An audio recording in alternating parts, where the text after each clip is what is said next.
And here is where knowledge of Hebrew is going to be greatly helpful, right? If you guys know Hebrew, we offer Hebrew classes. In fact, there's a Hebrew class tonight at 8 p.m. Excuse me, 7 p.m. 7:30 p.m. We got a Hebrew class, right? Here is where knowledge of Hebrew becomes very, very helpful, right? So I want to take y'all somewhere real quick because a lot of people in the Old Testament community, when they read Matthew chapter 2, verses 22 through 23, they say, aha, gotcha. Because they know Old Testament prophet referring to the Messiah as a Nazarene, hailing from Nazareth. Oh, really? I got something for you. And here we go. In the book of Isaiah, chapter 11, verse 1, a number of things are being said in both English and Hebrew, and we will try our best to pay attention to both. In Isaiah 11 and 1, it says, We yatsa koter mi geza yishai, and a shoot will go forth from the stump of Yishai, from the stump of Jesse. And we netzer mi sharasha yifare, yifre, and a branch from his stock or from his roots. This is very interesting. In reference to the Messianic king, in the 11th chapter of Isaiah, Isaiah refers to this Messianic king as Netzer. Netzer in Hebrew, which is this word, Netzer. He calls him, i.e., the branch. He calls him, i.e., the branch. Highly significant, right? This is why in the Gospels you find Matthew saying that this was done, that it may be fulfilled, that he would be called a Nazarene. Matthew is referring to Isaiah chapter 11 and 1. Because the term Nazarene, although in English, it sounds like to you guys that in English, it's going back to the word Nazarite, which is not spelled the same way Netzer is spelled in Hebrew. Netzer is spelled in Hebrew Nun Zadeh Resh. A Nazarite in Hebrew is spelled Nun Zayin Yod Resh. Similar sounding letters, but not the same letter. So a Nazarite is something different from a Netzer. And the city of Nazareth does not get its name from the term Nazarite. It gets its name from the term Notzri and Netzer, which is the branch, the very way in which the Mashiach is spoken of in several biblical prophecies. But I want to take some time to really, really unpack this. All right, I want to take some time to really, really unpack this. All right, so watch what we'll do really quick.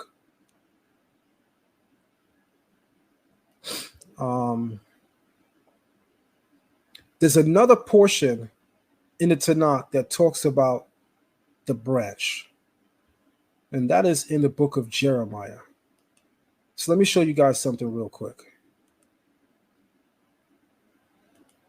I'm going to go to Jeremiah chapter 23. And by the way, while we at it, let me see if I could pull up Matthew chapter 2 in the Hebrew to show you that Matthew was not talking about a Nazarene as in a Nazarite, but a Nazarene as in the branch, which is Netzer. So let me see if I could show y'all that real quick just before we get to Jeremiah. Give me a second to grab the Hebrew text of the New Testament. And let me go all the way down to verse 21.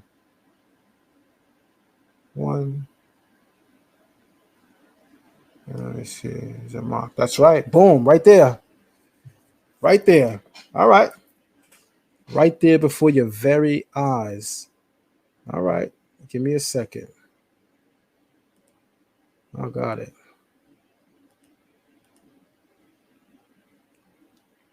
So let me unshare this screen and share you my new screen.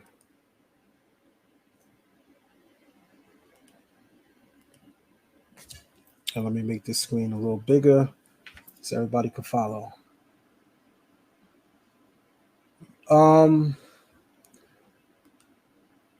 Morey Goodall says Zion. That's a different word in Hebrew, isn't it? The Jeremiah one. Yeah, the Jeremiah one is a different word. And I'm going to point out why it's a different word in a moment. Before he said that, he said, Zion, do you believe in the dual nature of prophecy, or to quote him verbatim, do you believe in dual prophecy? I absolutely do. I absolutely believe in the duality in prophecy. I absolutely do. All right. Here we go. So in the book of Matthew, chapter 2, right, roughly about verse 23, right? This was done, right, that it may be fulfilled. And it says right here, Notzeret, Nitzaret, or Nesaret. So that's the term right there in Hebrew, Netzaret. So for those of you who could read Hebrew, which I'm hoping to see the day when that's everybody on the live stream that's a Hebrew Israelite. Where's my bomb? I'm hoping I'm going to see the day that that's everybody on the live stream that's an Israelite. All right. I'm hoping that everybody will be able to read Hebrew. But for now, those who are in our academy, Learn Torah Hebrew Academy, would be able to read this. So as you could see, and anyone else that reads Hebrew would be able to read this. As you can see, it literally says Netzeret. So that's the spelling. It does not contain the spelling of Nazarite. So when we read of Yeshua in the New Testament as a Nazarene, it is not to describe him as a Nazarite. I know that they sound very much the same, but they are two completely different spellings in Hebrew. Then it calls him here Netzer. And you could, as you can see, it follows saying Hamashiach, right? Hamashiach right next to it.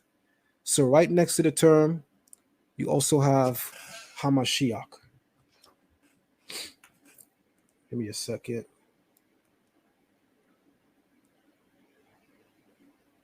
And here it is right here. All right. Here it is right here, where he's being called the Mashiach, and he's being called Netzer. Netzer. Netzer. So the Nazarene term, as used to describe Yeshua in the Gospels, is not connecting him with the notion of being a Nazarite. Now, if you was to ask me, was Yeshua a Nazarite? We could definitely have that conversation, because there is 2 or 3 passages in the New Testament that alludes to the idea and notion that he lived the life of a Nazarite. And I could show you and demonstrate that, but that's not the scope of this conversation. But in this conversation, I just want to clear up the fact that in Matthew chapter 2 and the last verse, verse 23, where it says that this was done that it might be fulfilled, where it says by the prophets that he shall be called a Nazarene. The prophet says that he will be called a branch, which is the term in Hebrew, netzer, that comes into Greek as the Nazarene, and finally into English as the Nazarene. But it's going back to the Hebrew term netzer, netzer, which is the branch. So we know for a fact in the Tanakh, the Messiah is being called a branch, but he's being called a branch in 2 places. Here's where things get real interesting. The Messiah is called in the Tanakh a branch in 2 different places. And I also want to point something out to you. In the 2 different places that he's called a branch, 2 completely different Hebrew words are used. And that's going to mean a lot in a couple of seconds.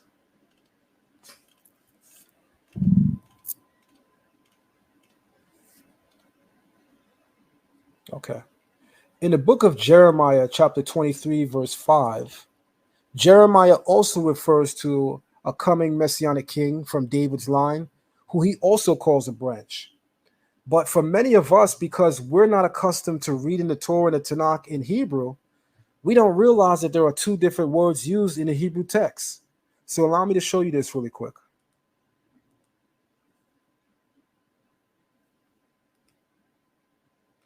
Now, keeping in mind that in the book of Isaiah,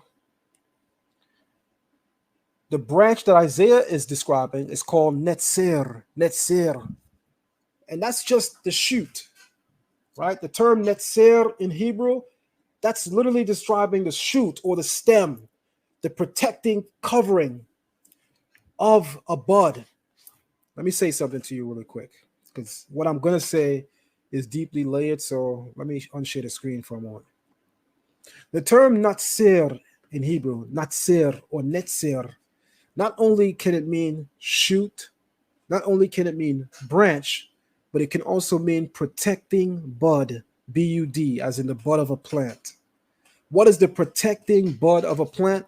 It's that protective layer on a plant as it's beginning to sprout and shoot from the root and stem of said plant or said tree, or from the ground, the earth.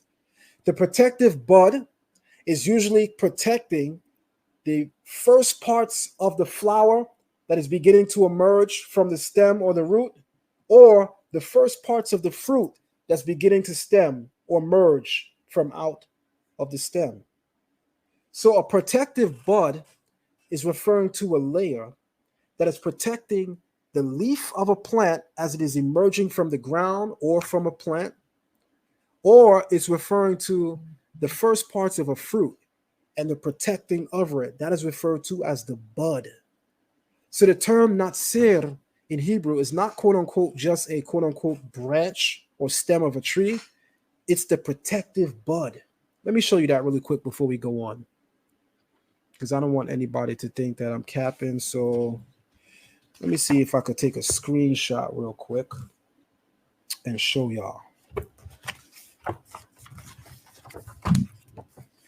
I'm going to go and take you to the Etymological Dictionary of Biblical Hebrew, which anybody that follows my work, you know that's my go-to dictionary. Hands down, it is the best Hebrew dictionary on the market. I don't get no money for saying that, so I must mean that. And let me show you something.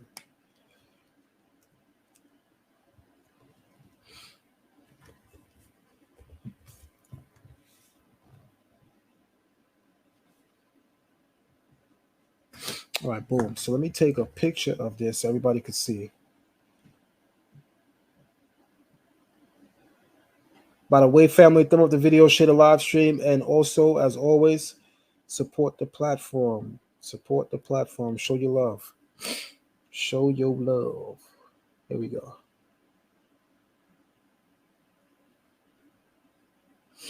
All right, you guys should be able to see that in a second. Let me throw that in my email. And let me show it to everybody live. I'll be back in a couple seconds. I want to make sure everybody could see this. All right. Y'all should be able to see this in my email in a couple seconds. Let me just take the time to pull that up real quick.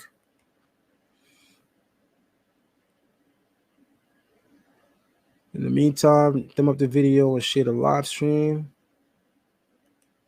as I pull this out via email. I want everybody to be able to see this. By the way, keep in mind our biblical Hebrew classes start tonight at 7:30 p.m. Make sure you guys sign up for Patreon, patreon.com/learn Torah. That's patreon.com/learn Torah. Make sure you guys join our Hebrew class if you want to learn this language, which is definitely going to help you to learn and internalize the truths in the Torah and the Tanakh. Then you definitely want to join our biblical Hebrew classes. I'm going to tell you that right now. You definitely want to join those classes.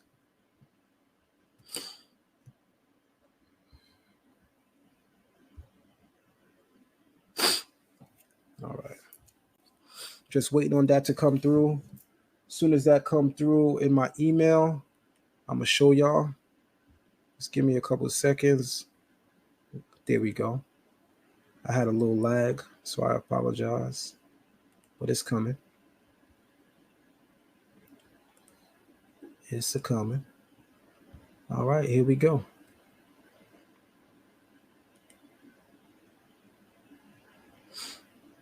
You guys let me know when you can see my screen. I'm going to share my screen right now and just let me know when you can see it. Type in a 1 in the room, everybody, when y'all can see my screen. Type in 1 in the room. That's an excerpt from the Etymological Dictionary of Biblical Hebrew. Please do type a 1 in the room when you can see that on your screen.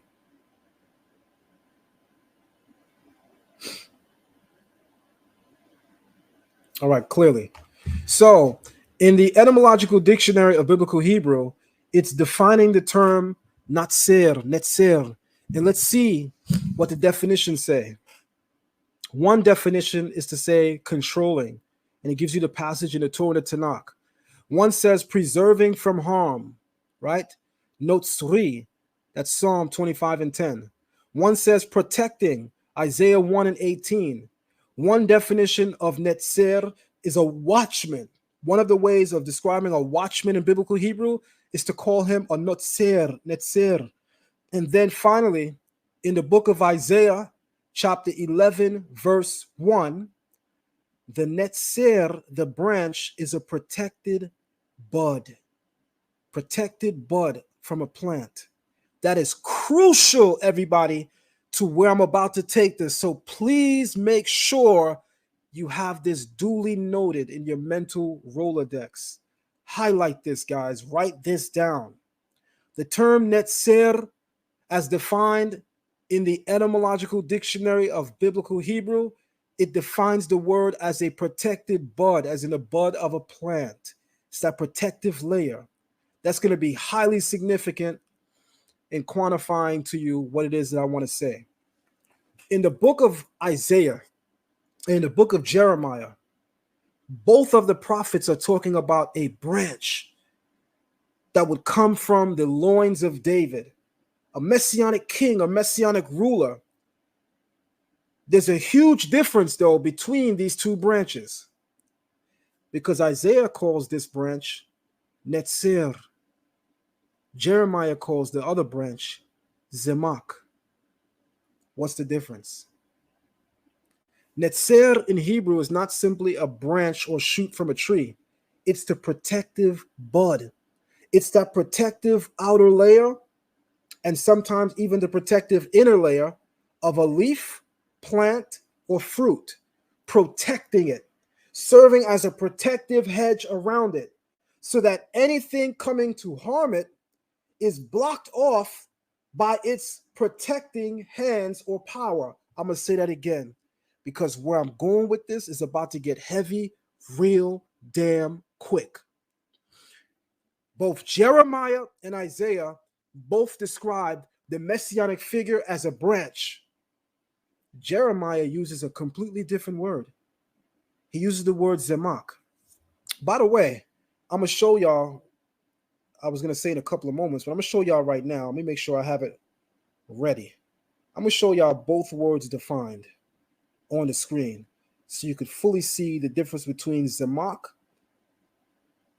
as well as the word netzer, both words meaning branch.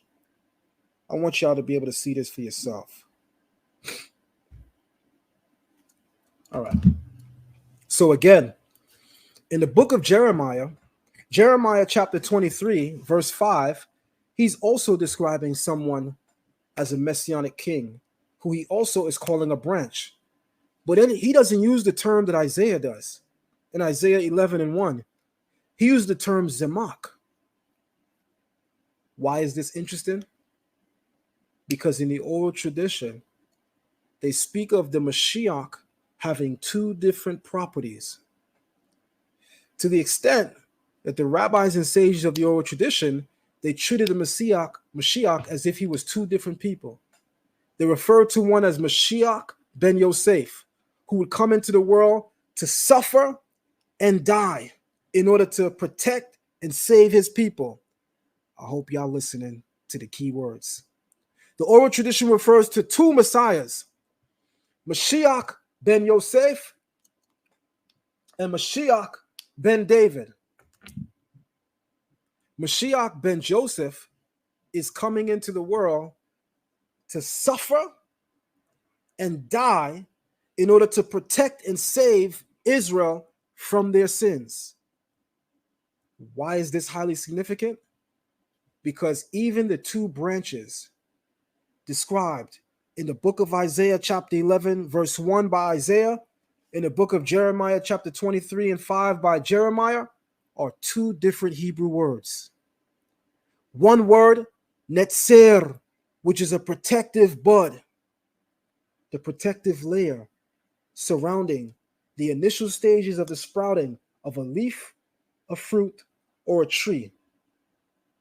That inner and outer protective layer is referred to as a bud. You'll see it sometimes on a rose. As a rose is being born out, sprouting out, you'll see that enclosure. You see it with several different types of fruit. There's an inner layer that protects, there's an outer layer that protects. Both layers are referred to as buds.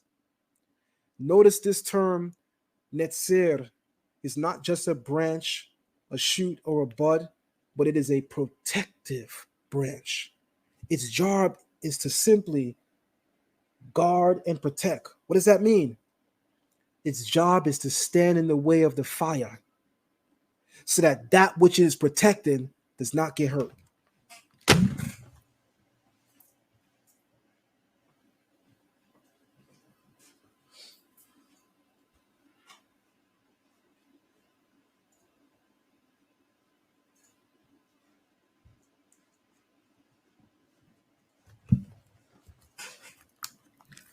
But y'all don't hear me though. The sages of the oral tradition speak of two messiahs or two comings of the same Messiah. They speak of Mashiach ben Joseph, who's coming to die, suffer, in order to protect and save his people of their sins. Then they speak of Mashiach ben David, a valiant king that would judge the nations, gather in the exile host of the children of Israel, and spawn the rebuilding of the third temple. Well, I'll tell you something. In the book of Isaiah, chapter 11 and 1, Isaiah says, let me share my screen.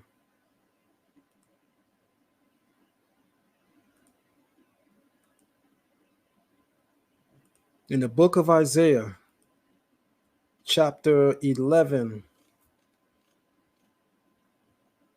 verse 1, Isaiah begins to describe a messianic figure who he says will be a branch out of the stock or root of Jesse, right? He calls this person Netzer. Netzer, as we saw, Netzer is not simply a branch, sprout, or shoot. It's that protective layer, which can be on the outside and the inside, protecting and guarding a leaf, a plant, or the beginning stages of a fruit being born. So Isaiah is describing a messianic figure unlike the messianic figure that Jeremiah is describing. How do we know? They're using two completely different words. So the branch that Isaiah is talking about is the Hebrew term netzer. Now let's go to the book of Jeremiah real quick. In the book of Jeremiah, chapter 23, verse 5, look at what the prophet Jeremiah goes on to say. I'll start at verse 4. And I will appoint over them shepherds who will tend them. They shall no longer fear or be dismayed, and none of them shall be missing, declares God. See, a time is coming, declares God, when I will raise up a true branch of David's line. He shall reign as king and shall prosper and shall do what is just and right in the land. This is Mashiach ben David. Isaiah is not talking about Mashiach ben David. Isaiah's prophecies are mainly concerned with Mashiach ben Yosef, the person who is coming to die and suffer in order that his suffering and death protect and save his people. Even as the branch that Isaiah describes is not simply the Hebrew word for a branch, but it is its protective covering. Whereas the term for branch as used in Jeremiah 23:5 is the Hebrew word zemak. The Hebrew word zemak.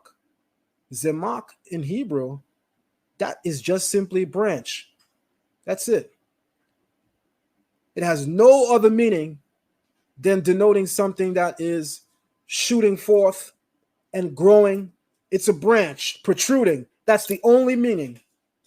The only meaning of zemak in biblical Hebrew is that it denotes something that is protruding from the ground. It's a shoot from a plant. It's a sprout. It's a branch. That's it. The word that Isaiah is using in Isaiah 11:1 is much more than that, because he doesn't use the term zemak. That is just a branch, any old part of it. Isaiah is talking about a protective bud, that which would act and serve as a protective barrier. So how many of you have seen movies where in a military setting, a bomb goes off and you have a very, let's say, patriotic soldier on the battlefield, and rather than have everybody die, the soldier jumped over the whole bomb and took the blunt force of it. He died, but he saved everybody else. But are y'all hearing me? Because if you are, everything I'm saying right now is deep as you know what. So make sure you're following me. In the book of Isaiah 11:1, Isaiah is describing a branch, a messianic figure. In the book of Jeremiah 23:5, Jeremiah is also describing a messianic figure and is also calling that messianic figure a branch.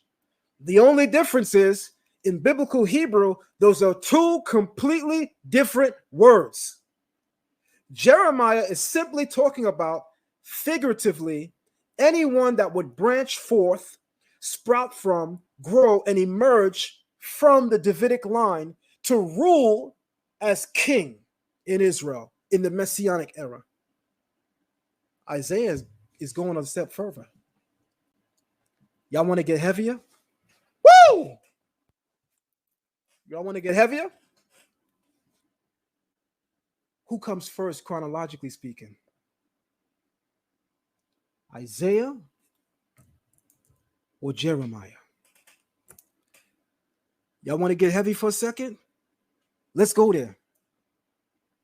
Isaiah's branch is not just a branch, a sprout, or a bud. It's its protective layer.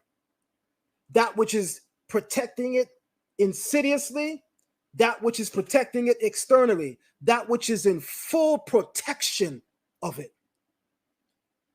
Jeremiah's branch is just that, a branch. Isaiah's branch is protecting and covering it, both insidiously and externally, serving as a perfect covering to ensure that that which is inside is protected from harm, from danger. The oral tradition speaks of Mashiach ben Joseph, someone who would die, someone who would suffer, and that his suffering and his death would protect and save his people. He is to be followed by another messianic figure known as Mashiach ben David, who will judge the nations. gather in the exile host of the children of Israel, and spawn the rebuilding of the third and final temple. Guess what I just showed y'all? That both the oral tradition and the written text of the Torah and the Tanakh are on the same page. Because just like the oral tradition describes two different roles of the Messiah, one who would come to suffer and die, and whose suffering and death would protect and save his people of their sins, to be followed by another Messiah that would judge the nations, gather in the exiles, and spawn the rebuilding of the third and final temple in Israel. But let's get heavier, because the oral tradition says before Mashiach ben Joseph comes, who the oral tradition regards to be the guy that will judge the nations, gather in the exiled host of the children of Israel from the four corners of the world, and spawn the rebuilding of the third temple, the sages of the oral tradition say before that Messiah comes, he will be preceded by Mashiach ben Joseph, who's not coming to judge the nations, who's not coming to gather in the exile host of the children of Israel or spawn the rebuilding of the third temple, but who's simply coming to suffer and die, even as Isaiah 53 describes, and that through his suffering and death, he would save his people, protect and save his people from sin. That's heavy